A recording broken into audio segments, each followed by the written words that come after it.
I'm here for the startup of the cooling season. This is a cooling tower. Just want to go over a couple of things. This pipe's coming up, the first one that's going all the way up and over.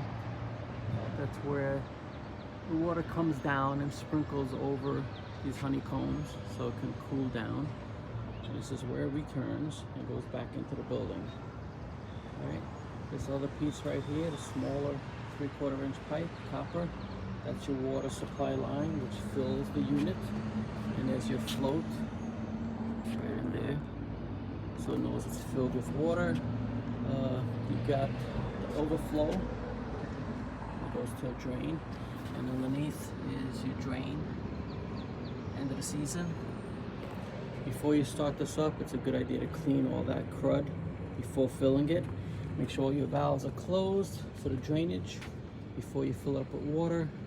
The valve is usually downstairs inside the building. And you got your disconnect here. You gotta turn that on when everything else is all set. This is your fan. It's belt driven.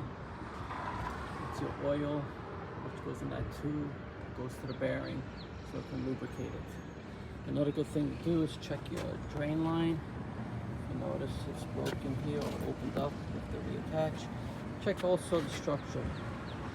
Looks like it needs a good sanding, scraping, and rust proofing.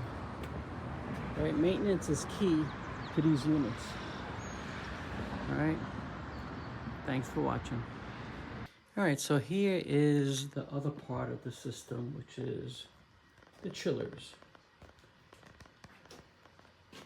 So you notice here is your evaporator and your condenser. And it's between these bottom tubes down here and this one right here. These are all your compressors on top. This is your control boards and your gauges. Now the way this works is there's two bodies of water going through the system. One is a closed system, which is the chilled water, which actually goes to the air handlers to cool the building. Then there's an open loop system, which is the water going to the cooling towers.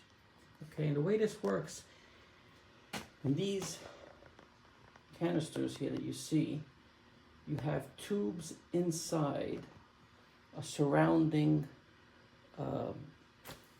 encapsulated system, which is the refrigerant between the two of them. So that's how they transfer the heat. It transfers the heat from one body of water to the other, and then it goes up into the cooling tower to release the heat. Comes back down and transfers the heat again between the evaporator and the condenser. In the meantime, the other body of water that's going through the tubes is the chilled water, which goes to the air handlers. So it's always cold water going to the air handlers, which has a fan, a blower going over it, just like a radiator in a car. It has a fan blowing over it, and it releases the cold air from the water to the rest of the building. So instead of using refrigerant throughout the building, it's just using refrigerant within this system alone, and it's using water, which is cheaper for a big building, to transfer the heat to this rooftop unit and also throughout the building.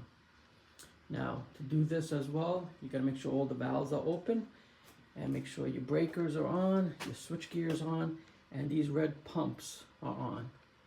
These are the pumps that actually pump the water to the cooling tower and to throughout the building.